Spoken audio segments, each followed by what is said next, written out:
మళ్ళీ జీరో నుంచి అయితే డ్యూటీ చేయడం మొదలు పెట్టానమాట.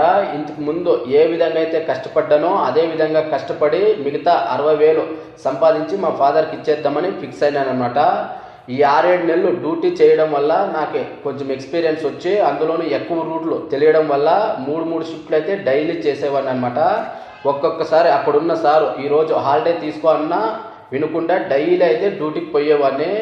ఒకవేళ రూట్లు తక్కువయ్యి డ్యూటీనే లేకపోతే అక్కడున్న సిపి అన్నుల జతలెగ్గిన పోయి డెలివరీ చేసినందుకు గాను నాకు 200-300 రూపాయలు అయితే ఇచ్చేవాళ్ళు అనమాట. ఈ విధంగా ఈ 5-6 నెలలు బాగా కష్టపడుతూ వచ్చినానమాట.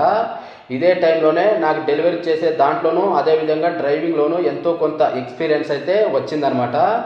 నాకు స్టార్టింగ్లో 70,000 సంపాదించడానికి 7 నెలల టైం అయితే పట్టిందనమాట. 7 నెలల తర్వాత 70,000 సంపాదించడానికి నాకు కేవలం 4 నెలల టైం అయితే పట్టిందనమాట. ఆ సంపాదించిన 70,000ని